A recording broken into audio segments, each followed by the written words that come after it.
can sit until thousands of years and all the world come and go and things are reborn and destroyed. You will never get anything if you don't get it right.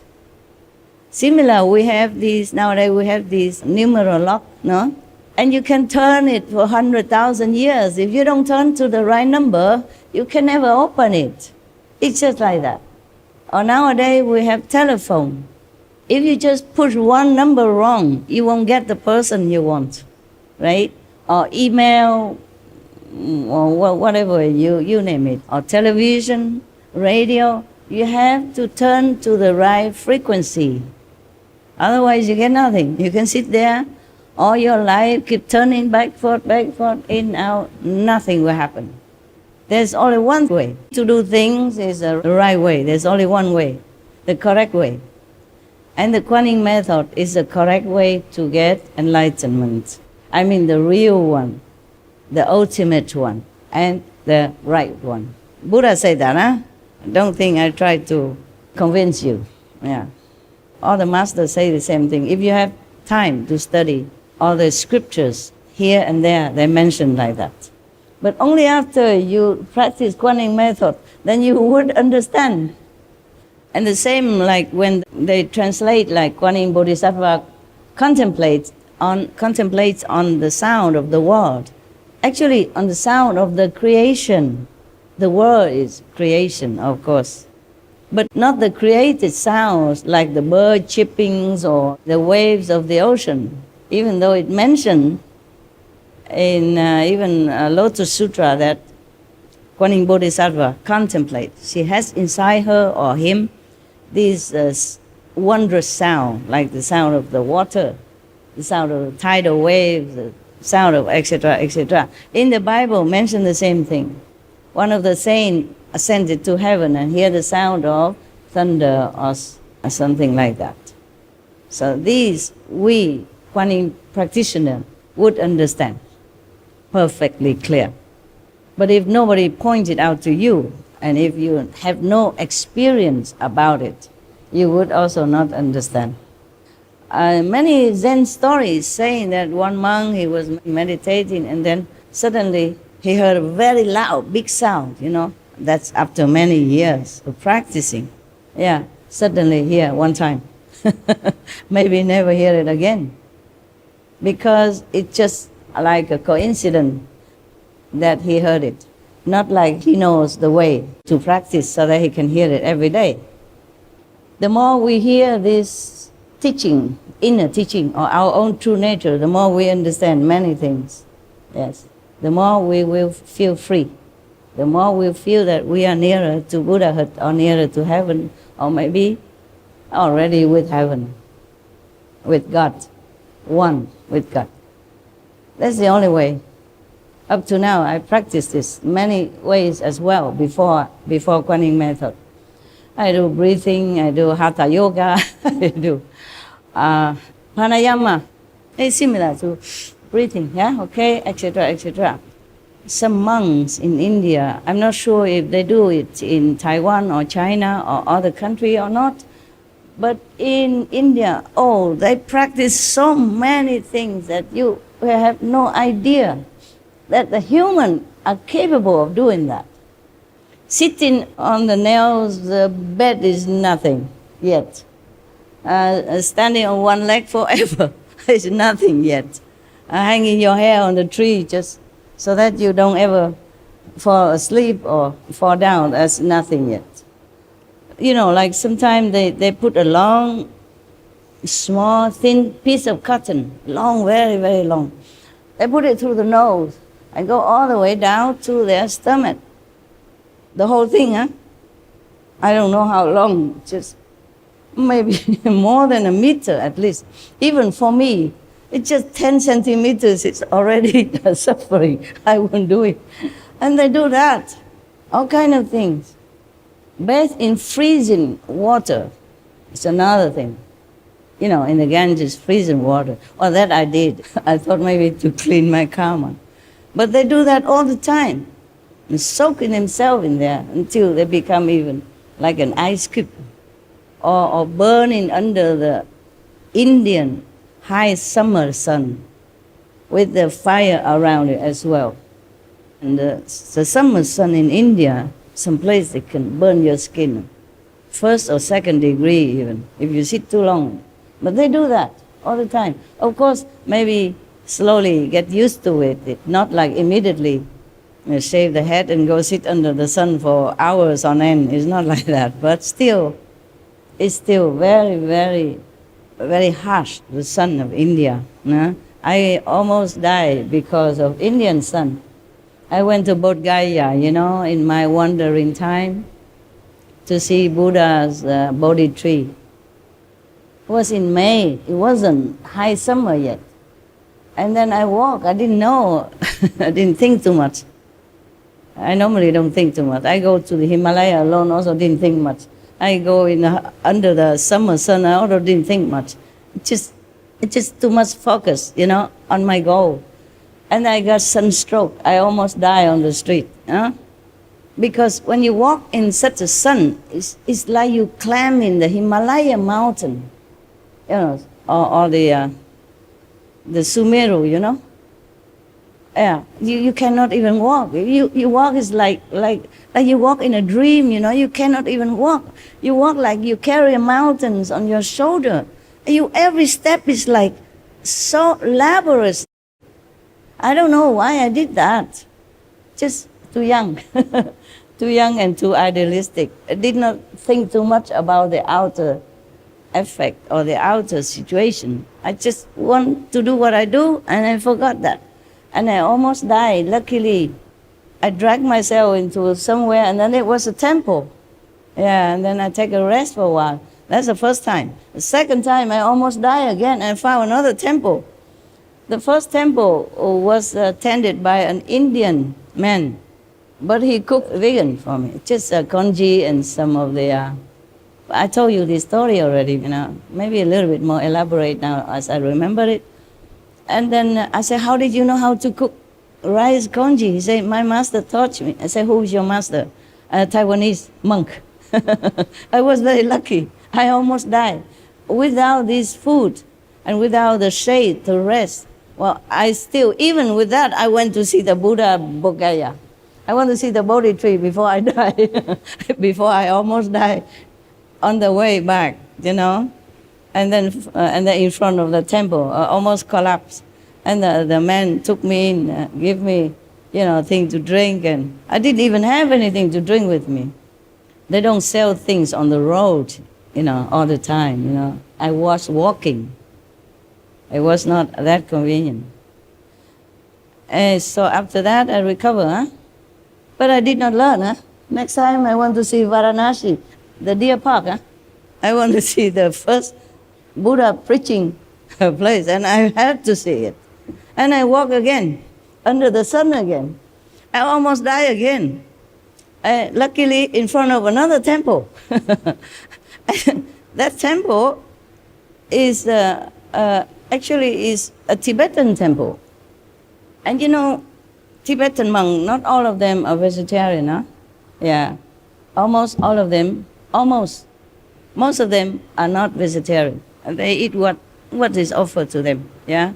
Of course, they're not picky, or nothing like that, but same with Thai monk or Cambodian monk, Miandian monks, many of them are not vegetarian. So I collapsed in front of I can't remember what temple looked like. It's just because I was very sick already, I could hardly walk, breathing difficulty, fever. And I almost collapsed there. And then a Tibetan monk came out and took me in and put me on his bed and covered me with like a mosquito net kind of, it's a big one, like a tent, but smaller, you cover, then you sleep. So you don't have to hang it, they make it like that. Similar to some people, they make like a mosquito net, but smaller, like a half round, and then they cover the food, in summer. So the insects don't spoil it, okay? Similar like that, but bigger. Enough for me. He covered me from head to toe. And he let me stay there. And he said, oh my God, fever. The worst thing is that I already had fever. And then I went in the temple and I took a shower. The water there is boiling hot. because it's the sun. And all the pipes are heated also. I didn't know that. I just took a shower. It made me even hotter. I keep feeling burn everywhere. It's not like the skin come off or anything, but it was really very, very painful. The monk took care of me like a father. I never forgot. And then he said, you must eat something. I cook something for you. I said, no, I'm not eating any meat. He said, no, I'm also vegetarian. A Tibetan monk. And you found it there, vegetarian, believe me or not. Yeah, I always collapse in front of vegetarian temple. It's funny. Actually vegan, there's nothing, just some dry protein and a little japchi, vegetable, japchi. I still remember that word, japchi means vegetable in India. And just a little bit like that. And then I recovered slowly, and he gave me medicine and stuff. Such a kind monk he was, yeah. Otherwise, maybe I die already, yes. Because at night, when I was walking around, before I reached Deer Park, I was walking around and find somewhere to sleep. I cannot find anywhere. So I slept outside, I slept outside in the open, alone. And the mosquito or some insect is also giving me some present, make it even worse. Yeah. I was a natural ascetic because there's no choice. Drinking Ganges River, when on the higher side of the river there was some leprosy people living there. And nothing happened to me. I drink all kind of water, nothing happened. It's just the sun. Just make trouble. But that did not give me any enlightenment. All this kind of asceticism. It's just natural. Number one, I didn't have a lot of money. Number two, I did not have enough facility to cook. Yeah. Number three, I don't have anywhere to cook. I cannot carry a lot of stuff because I'm small. I can only have one blanket or a sleeping bag at that time. And just 2 pairs of clothes similar like this, Punjabi clothes, yeah, that's all. And a staff, of course, for walking, yeah. On the mountain road, you need it. You need it very much for climbing up and coming down to balance yourself. Otherwise, if you just walk alone without a staff, you might slip, okay? Yeah, either going up, slipping down, or going down and slipping down. Yeah, so that's all I have. So you can see many monks in India, they have a staff also for that. Yeah. So, do you have enough asceticism yet? Because the master will teach you more than I can say, more than I have done. The master Mahavira will teach you more. That is just a prelude, okay? Just appetizer for you. Now come the real thing. I don't know if anyone in the history of mankind could have done or could be doing or will be doing such a asceticism, such a sacrifice like the Lord Mahavira, okay? That's why I want to read it to you. By the way, we have to thank the society who made it. That society is called Sunny Publications in New Delhi. We really thank them. And if we can find them, we will offer some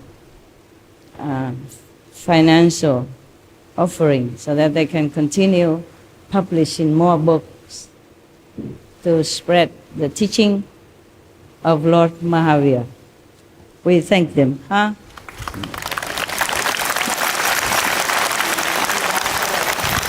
And may God bless them limitlessly. Okay, now it is the great renunciation. It was the 10th day of the dark fortnight of the month of Marxist Sanskrit. I don't know a lot of Sanskrit, okay? Don't blame me. I went there for enlightenment. I didn't went there for Sanskrit. I did learn some, but you know, you learn here and you return it in India, throw it in the Ganges River already. If it wasn't for you, I don't even need to read anything anymore. It's just like a kindergarten teacher, you know, she already over it, and she has to read everything. She has children's story book and stuff for her students. Prince Vardhaman had observed a ritual fast for 2 days. A palanquin named Chandraprabha was prepared for his great renunciation. Sometime in the afternoon, Vardhaman came out of the palace and climbed into the palanquin, you know, small coach, you know, that people carry another person on it now in a long time. Some rich people or royalty, they go on palanquin, they don't walk. Me also, I don't walk with this type of shoes. I walk a little bit. The procession with the palanquin proceeded to Chanatkan Garden in the northeast of Kshatriya Kund. The palanquin was placed near an Ashok tree. Ashok tree has nothing to do with the King Ashok, okay? One of the most ardent devotee of Buddhism, and he was credited of spreading Buddhism everywhere. As Ashok, King Ashok is different. I don't think this tree belonged to King Ashok. It's just the name of it. Fancy a king has a name like a tree.